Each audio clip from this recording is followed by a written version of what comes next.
Olá a todos e todas, sejam muito bem-vindos. Eu me chamo Jéssica, eu sou enfermeira, trabalho na Unidade de Gestão da Qualidade e Segurança do Paciente da HUFGD e hoje eu venho apresentar para vocês mais um protocolo institucional, que é o protocolo de prevenção de lesão por pressão.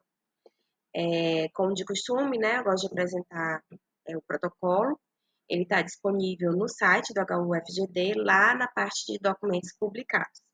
Esse documento, ele é do Núcleo de Segurança do Paciente e é o protocolo de número 11, tá? Bom, como objetivo geral, esse protocolo, ele tem o objetivo de reduzir a incidência de lesão em pacientes internados, né, nas unidades assistenciais do HUFGD, e como objetivos específicos, promover a prevenção da ocorrência de lesão por pressão e outras lesões de pele por meio da identificação e classificação dos pacientes que têm risco, né, para desenvolver lesão por pressão, e também implementar ações preventivas nos pacientes que têm risco de desenvolver lesão por pressão. Como critérios de inclusão e exclusão do protocolo, esse protocolo ele se aplica aos indivíduos vulneráveis, né, que estão hospitalizados no HUFGD, sendo excluídos pacientes neonatais, né? Pacientes em atendimento ambulatorial também são excluídos e aqueles cuja situação atual ou clínica contraindique a realização de procedimentos e intervenções que previnam lesão por pressão. Então, todos os pacientes adultos e pediátricos que não tiverem nenhum tipo de contraindicação, né? Eles são pacientes inclusos nesse protocolo. E pacientes neonatais, né? Pelas particularidades do próprio paciente, eles não foram incluídos nesse protocolo, né? E os pacientes ambulatoriais, que são pacientes que não ficam hospitalizados, né? Nesse caso também eles são excluídos desse protocolo, tá? Só para lembrar, no final desse curso, eu trago as escalas, né, de Braden, escala de Braden-Q, e também vou apresentar para vocês a escala de Braden-QD. Por mais que esse protocolo ele não inclua os pacientes neonatais, né, é importante a gente começar a pensar na inclusão da escala QD, que é uma escala de avaliação de risco em pacientes neonatais. Bom, então antes de iniciar o protocolo, vou fazer uma breve contextualização, né, de como é que ocorre a formação da lesão por pressão, para depois a gente adentrar mesmo nos cuidados, né, específicos que estão descritos lá no protocolo. Então, as lesões por pressão são agravos dermatológicos importantes, localizadas na pele ou outros tecidos, né, subjacentes, geralmente sob uma proeminência óssea, e ela é resultante de uma pressão prolongada ou de uma combinação entre pressão, fricção e cesariamento, além de fatores intrínsecos e extrínsecos do paciente, como no caso microclima, nutrição, perfusão e comorbidade. Então, essa imagem ela é bem interessante porque ela demonstra, né, o fator pressão e o fator tolerância tecidual, né, que está ali, que tem o envolvimento de fatores intrínsecos e extrínsecos do paciente. Então, a pressão, ela pode vir, né, estar relacionada tanto à questão de uma redução de mobilidade, né, esse paciente ele não consegue mudar bem a posição do corpo no leito, né, fazer os reposicionamentos corporais, a redução da atividade, né, então esse paciente tem uma deambulação diminuída, né, ou o paciente realmente não deambula, é um paciente acamado, e também está relacionada com a diminuição da percepção sensorial, né, então o fator pressão, a gente avalia né, esses critérios, e com relação à tolerância tecidual, a gente avalia os fatores que são extrínsecos do paciente, que no caso é o excesso de umidade, né, a fricção, o cisalhamento, e também a questão de fatores intrínsecos do paciente, né, do próprio paciente, que é a questão da nutrição, né, extremos de idade e pressão arterial, né, e outros. Bom, então eu trouxe aqui a questão da pressão, né, só para a gente ter um detalhamento melhor. Então, a pressão, ela tem uma relação do tempo e intensidade.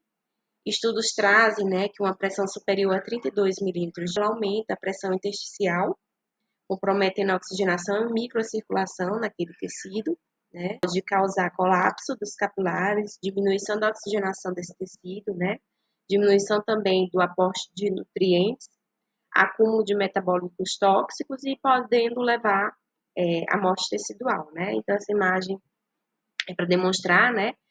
A primeira imagem é um capilar, sem essa expressão, em que está ali sendo irrigado, né? Aquele tecido. E a segunda imagem são os capilares, né? Colapsados devido à pressão ali em proeminência óssea. Bom, com relação ao cisalhamento, a interação da gravidade com a fricção, né? Que acomete quando a pele, tecidos profundos e a proeminência óssea deslizam uma sobre a outra. Clinicamente, quando a cabeceira é elevada acima de 30 graus, ocorre o aumento da tensão na região principalmente sacral e coxígea, né? Então, essa segunda imagem, ela demonstra bem que são essas forças contrárias, né? De pressão, que é o famoso cisalhamento, tá? E por isso que um dos cuidados importantes que a gente vai ver mais na frente é evitar manter o paciente com a cabeceira acima de 30 graus. Com relação à fricção, ela ocorre quando duas superfícies são esfregadas uma contra a outra, né?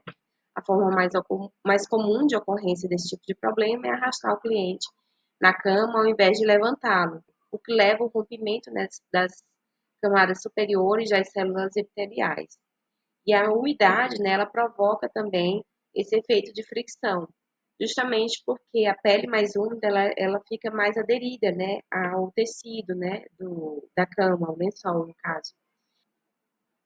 Aqui é só uma imagem demonstrando, né, a questão da pressão e do cisalhamento, né, que é uma força sobre o tecido, né, no caso a pressão, e o cisalhamento são forças opostas, né, uma força oposta ao tecido, tá?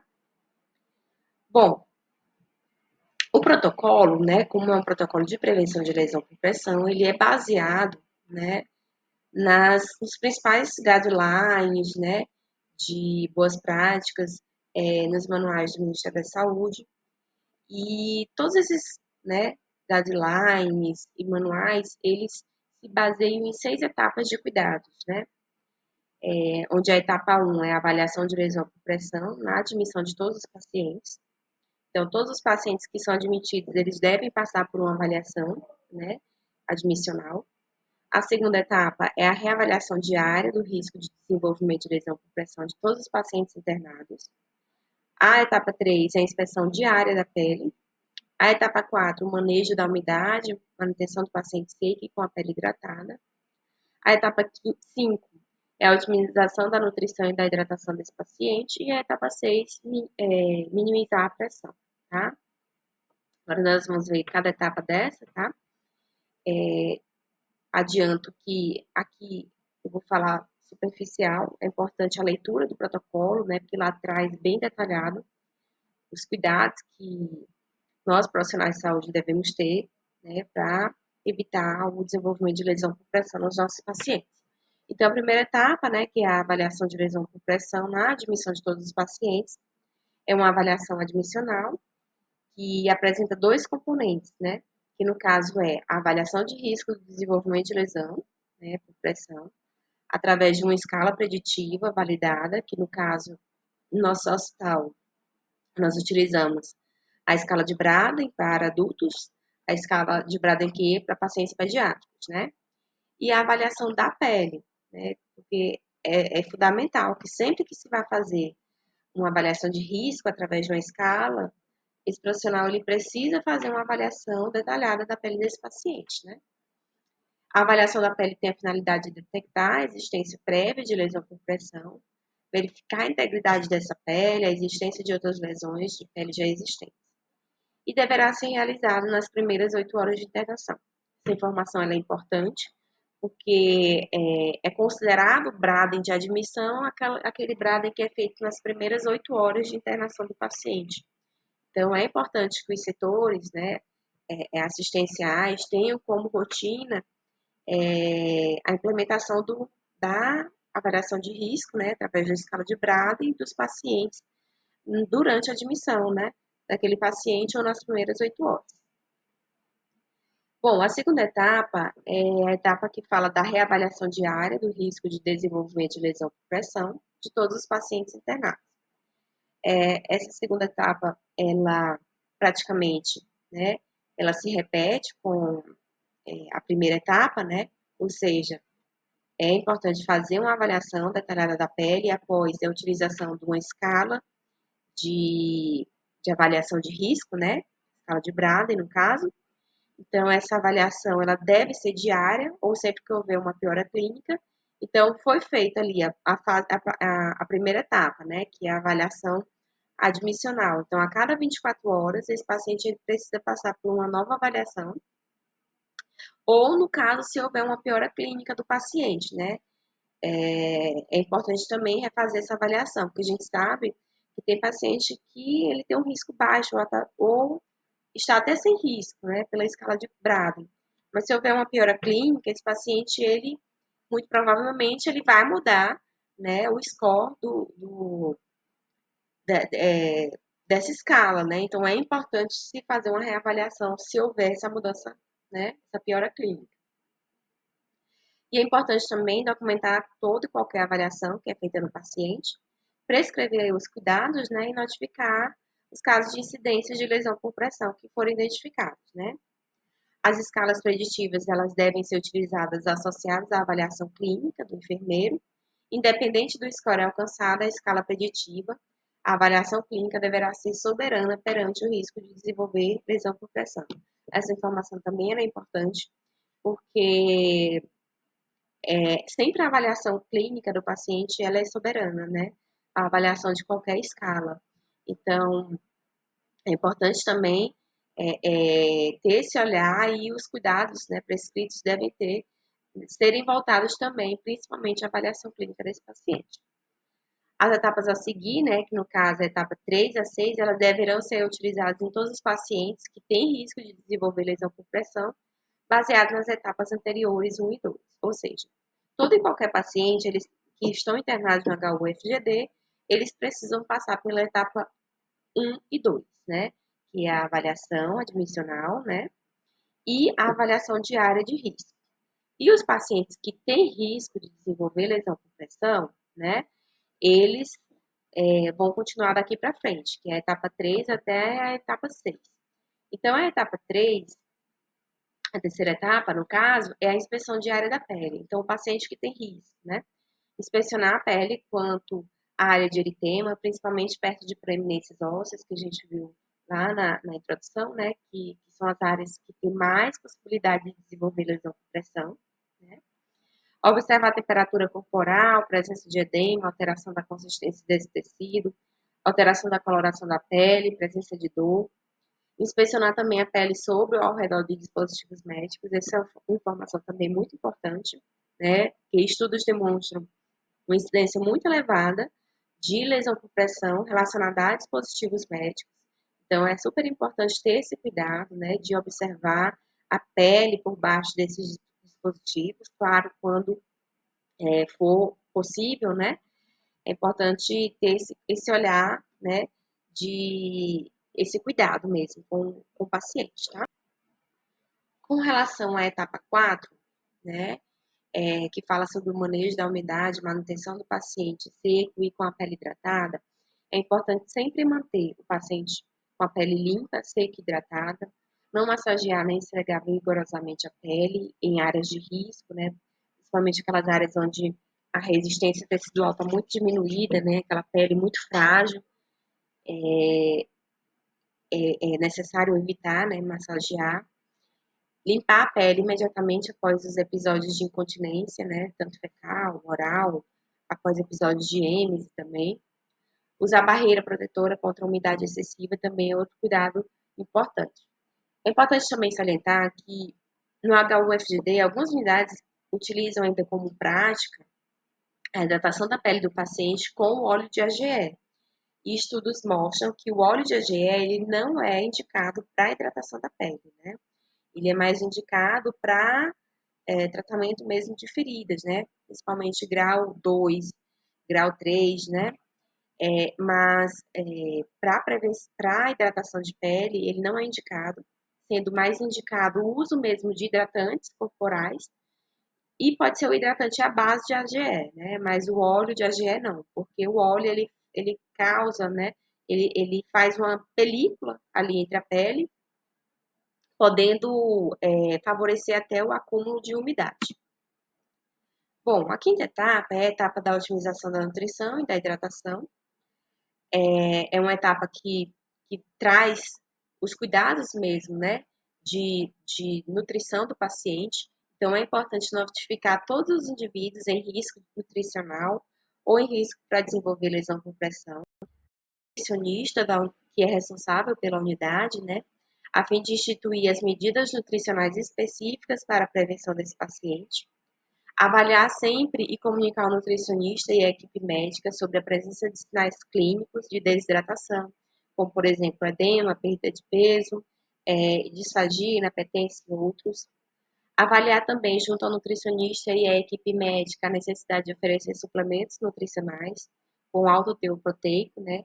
Além da dieta habitual a indivíduos em risco nutricional e em risco de lesão por pressão. Então, é importante, né? O profissional, principalmente o enfermeiro, que é o que faz essa avaliação, quando ele observar, né, que esse paciente ele precisa de um aporte nutricional, ele precisa de uma avaliação do nutricionista, solicitar realmente a avaliação, né, do nutricionista para que ele faça de uma forma mais assertiva uma prescrição de cuidados nutricionais a esse paciente. Bom, eu repeti aqui quinta etapa, mas no caso é a sexta etapa, é a etapa de minimizar a pressão. É um cuidado também primordial que a gente deve ter com os pacientes, né? Principalmente aqueles pacientes que ficam ali retidos no leito. Então, a mudança de decúbito em todos os indivíduos com risco, né, de desenvolver lesão por pressão. Utilizar colchões de espuma de alta densidade, do tipo viscoelástica, com superfície respirável. Eu trouxe a foto desse colchão, né, do pneumático, né, que muita gente ainda utiliza, principalmente no domicílio, mas alguns estudos trazem que esse colchão ele já não é tão indicado para a prevenção de lesão por pressão, porque ele não faz uma boa redistribuição da pressão, né, nas proeminências ósseas. Então, o colchão mais utilizado hoje é o de alta densidade, né, do tipo viscoelástica, tá? Utilizar coxins em áreas de panturrilha, deixando os calcâneos livres para pacientes em risco de desenvolver lesão por pressão. É importante também destacar que luvas e almofadas de ar em formato circular elas não devem ser utilizadas, né? Isso já é uma informação bem batida já, mas é importante a gente repetir isso, porque pode ser que alguns profissionais ainda utilizem, né? Já foi observado que ela não favorece a prevenção da lesão, né? De pressão. Outra questão, qualquer indivíduo em risco para desenvolver lesão por pressão deve evitar ficar sentado, principalmente por mais de 1 hora. Então, é importante evitar que esse paciente fique muito tempo sentado, né? Então, pacientes que fazem fisioterapia, né? Às vezes fica ali um tempinho sentado. É importante também o fisioterapeuta, né? Ter esse olhar de não deixar esse paciente muito tempo sentado, né? Na poltrona, ou até com a cabeceira muito elevada, né? Acima de 30 graus. Os indivíduos que têm capacidade para auxiliar na movimentação devem aprender a realizar a descompressão a cada 15 minutos, então isso é um cuidado importante que a gente deve orientar tanto o paciente como o seu próprio cuidador, né, familiar, que está ali acompanhando. É importante a gente fazer essa orientação, porque ele mesmo pode estar, né, participando do seu próprio cuidado, então é importante a gente trazer o paciente, né, empoderá-lo mesmo dentro do seu cuidado. Não posicionar o paciente em decúbito lateral em ângulo de 90 graus e sim 30 graus, né? Eu trouxe aqui também uma foto com relação a esse último cuidado, né? Porque o ângulo de 90 graus, ele traz uma compressão muito maior do que o ângulo de 30, né? Então, é importante, quando for fazer o decúbito lateral, colocar um coxinho ali na região dorsal, para que o paciente, né, não fique posicionado em 90 graus, tá? Aqui eu trouxe também o relógio de mudança de decúbito, que é um relógio que a gente tem padronizado na instituição, né, que pode ser colocado ali à beira-leito para nortear os profissionais com relação, né, ao posicionamento do paciente. Bom, Aqui eu trago algumas práticas baseadas em evidências, né, para a prevenção de lesão por pressão, que é causada por dispositivos médicos, né? A gente viu que também tem uma incidência elevada, né? Então, proteger a pele com curativo em áreas de alto risco. Então, todo paciente que está ali com dispositivos, né, principalmente aqueles dispositivos que têm longa permanência, é importante ter o cuidado de proteger essa pele, né? Por exemplo, tubo orotraqueal, né? Se puder, ali na fixação do tubo, pode colocar filme, né? Filme transparente ou placas de hidrocolóide.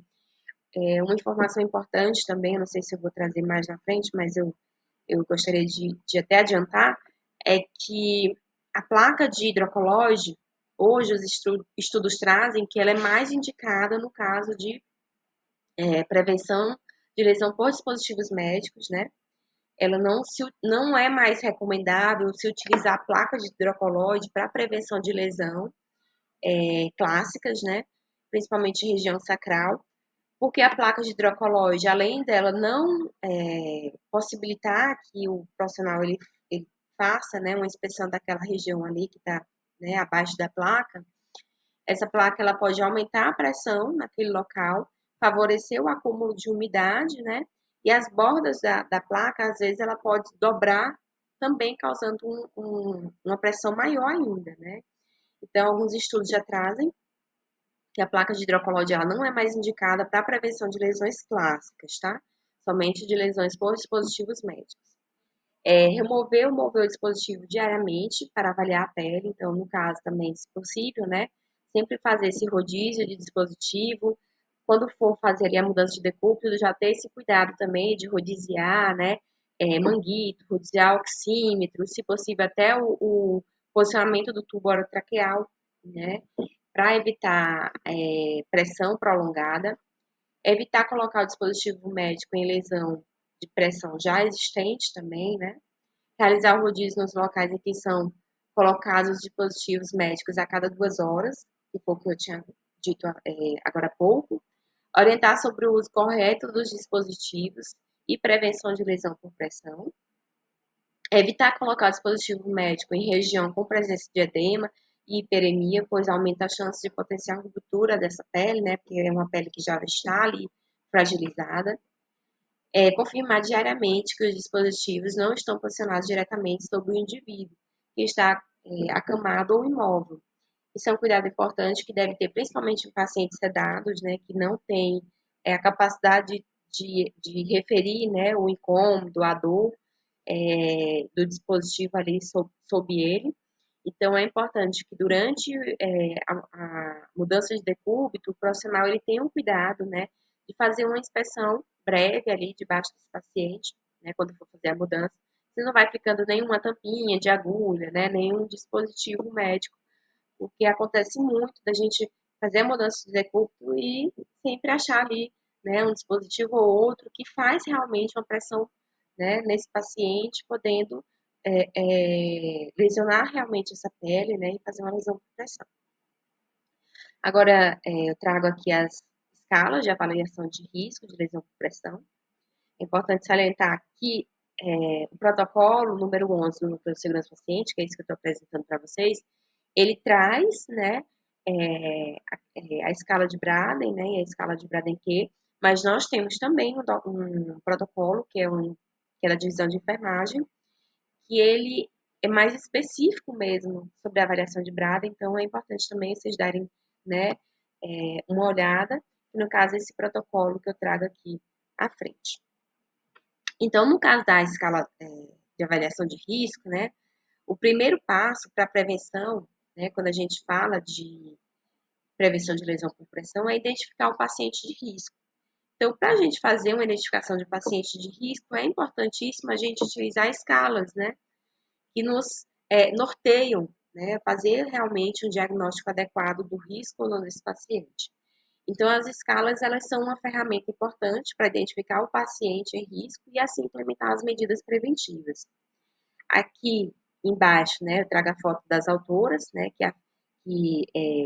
da escala de Braden, que afirmam que para estabelecer os programas de prevenção de lesão por pressão, necessário que haja uma habilidade clínica para avaliar o risco dos clientes e assim estabelecer medidas preventivas adequadas. Então, nesse sentido, os instrumentos, eles são criados para especificar os fatores de risco e assim refinar a avaliação e otimização e prevenção, né? Então, as escalas, elas são norteadoras, né? Elas nos dão um caminho de avaliação do paciente. Claro que a clínica sempre é soberana, mas as escalas, elas são ferramentas mesmo que vão nos auxiliar, né, na avaliação de risco desses pacientes. Então, a escala de Braden, ela está dividida em 6 subescalas, né, que é a subescala de percepção sensorial, que no caso mede a capacidade do paciente de sentir, né, e consequentemente de aliviar o seu desconforto. A subescala de mobilidade, que é usada para avaliar a habilidade de aliviar a pressão por meio de movimentos do paciente no próprio leito. A subescala de atividade, que é a subescala que avalia a questão das frequências de movimentação desse paciente fora do leito. É importante até destacar que muitos profissionais têm essa dúvida com relação à mobilidade, à subescala de mobilidade e de atividade, né? Mas é importante salientar que mobilidade, a gente está avaliando a questão da mobilidade desse paciente no leito, né? E a atividade é a movimentação realmente desse paciente fora do leito, né? Se ele consegue deambular, né? Se ele faz atividade de fisioterapia, sai com fisioterapeuta para fazer deambulação. Então, todos esses cuidados são importantes serem avaliados, né? A subescala de nutrição, que avalia o padrão usual de consumo alimentar desse paciente, né, por meio de um controle de ingesta hídrica, de nutrientes, líquidos, suplementos, alimentos, né, através de sondas também, de nutrição parenteral. A subescala de umidade, que mede o grau de umidade a que a pele está exposta. Então, presença de incontinência urinária, fecal, necessidade de lesões e resíduos de alimentos são fontes de umidade. É importante que seja feita também essa avaliação. E a subescala de fricção e cisalhamento, que avalia a habilidade do paciente em se movimentar ou ser auxiliado nas movimentações, deixando a pele livre do contato com a superfície da cama ou da cadeira durante as movimentações, tá? Então, a subescala de Braden, ou a escala de Braden, né, no caso, ela é uma escala para pacientes a partir de 12 anos, né, pacientes adultos. Ela deve ser feita nas primeiras 8 horas, né, que no caso é o Braden admissional, e diariamente, né, ou a cada piora clínica do paciente. São 6 subescalas no total, sendo 5 delas de pontuação 1 a 4, conforme o comprometimento apresentado desse paciente, e a subescala de fricção e cisalhamento, ela varia de 1 a 3, podendo o score variar de 6 pontos a 23 pontos, sendo o risco muito alto, né, paciente com uma pontuação menor e um risco menos alto, né, baixo até sem risco, uma pontuação maior. Então, paciente com mais de 18 pontos na escala de Braden é um paciente sem risco. E um paciente com menos, né, a partir de 9 pontos na escala de Braden é um paciente com é, um paciente com alto risco, né? Um risco muito alto. Então, a gente vê que são valores inversamente proporcionais. Quanto maior a pontuação, menor o risco, tá? Quanto maior o risco, menor a pontuação. Com relação à escala de Braden-Q, né, ela é utilizada para pacientes pediátricos, então pacientes até 11 anos, 11 meses e 29 dias. Ela é dividida em 7 subescalas, né? Ela tem uma subescala a mais do que a escala de Braden, que é a subescala de perfusão tecidual e oxigenação. E todas as subescalas da escala de Braden-Q, elas variam de 1 a 4 pontos, sendo o score variando de 7 a 28 pontos, né? E também, paciente acima de 25 pontos, né? De 25 pontos para cima, é um paciente sem risco, e paciente de alto risco é um paciente de 7 a 21 pontos, tá? Aqui eu apresento para vocês a escala de Braden-QD. É uma escala que ainda não está instituída no HUFGD, mas é importante a gente começar a conversar sobre ela, porque ela é super necessária também, né, para ser implementada na UTI neonatal, na unidade de cuidados intermediários, que são as unidades que têm atendimento, né, assistencial aos pacientes neonatais. Então, essa escala, ela avalia recém-nascidos, prematuros, até adolescentes de 21 anos, e ela é dividida em 7 subescalas, né, organizadas em 3 dimensões. As subescalas são pontuadas de 0 a 2, com exceção da subescala relacionada ao número de dispositivos médicos. Ela é pontuada de acordo com a quantidade de dispositivo até o máximo de 8. A pontuação total da escala pode variar de 0 a 20 pontos, sendo que a pontuação mais alta denota o maior risco de lesão por pressão. Acima de 13 pontos, o paciente tem alto risco de desenvolver, né, o score de lesão por pressão. E as intervenções de enfermagem para prevenir lesão por pressão devem ter seu foco voltado para cada subescala, que requer a pontuação maior a 1, tá? E aqui eu trago, né, a imagem da escala de Braden-Quidé para vocês conhecerem, né? E aqui são as referências. Bom, eu espero que vocês tenham gostado. Foi uma breve explanação sobre o assunto, sobre o protocolo de prevenção de lesão por pressão. É importante que cada um, né, de vocês, profissionais assistenciais, dê uma olhada, dê uma lida, né, nesse protocolo, tanto o protocolo de prevenção de lesão por pressão, como o protocolo também de avaliação das escalas de Braden, que é o protocolo da divisão de enfermagem. É só vocês entrarem lá no site do HUFGD, na parte de documentos publicados, que vocês têm acesso. Então é isso. Tenham um ótimo dia, uma ótima noite.